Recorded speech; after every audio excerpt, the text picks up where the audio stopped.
បងប្អូនពុកម៉ែបងប្អូនដីនៅខាងមុខនឹងរីសត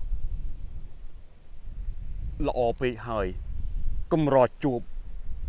តម្លៃទាបខ្លាំងណាស់ពិសេសខ្លាំងណាស់បងប្អូនទីតាំងដីនេះគឺទល់មុខនឹងរីសតកោះចម្រើននេះតែម្ដងល្អពិសេសខ្លាំងណាស់បងប្អូនសម្រាប់ទីតាំងដីពីចំណុចព្រំខាងនេះរហូតទៅដល់ចុងដើមឈើធំខាងនោះ103ម៉ែត្រជម្រៅទៅក្រោយ93ម៉ែត្រខាងមុខជាប់រីសតខាងក្រោយជាប់នឹងមាត់ស្ទឹងលក្ខណៈពិសេសមួយទៀតនៅខាងមុខនេះគឺមានភ្នំដ៏ស្រស់ស្អាតជាមួយនឹងទេសភាពពិសេសខ្លាំងណាស់បងប្អូន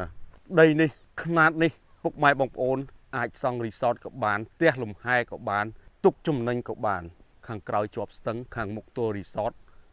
នៅខាងមុខមានភ្នំទីតាំងនេះគិតពីចំណុចពលានយន្តហោះអន្តរជាតិភ្នំពេញតែ173គីឡូចុះពីចំណតផ្លូវលបឿនលឿនត្រង់ចំណតកំពង់សិលាតែ53គីឡូគឺមកដល់ទីតាំងនេះតែម្ដងក្នុងស្រុកស្រែអំបិលខេត្តកោះកុងបងប្អូនដីល្អបែបនេះបងប្អូនហ្នឹងគាត់ត្រូវការតែ50000ជាងតែប៉ុណ្ណោះតម្លៃទាបតម្លៃល្អខ្លាំងណាស់ជាឱកាសសម្រាប់ពុកម៉ែបងប្អូនហើយ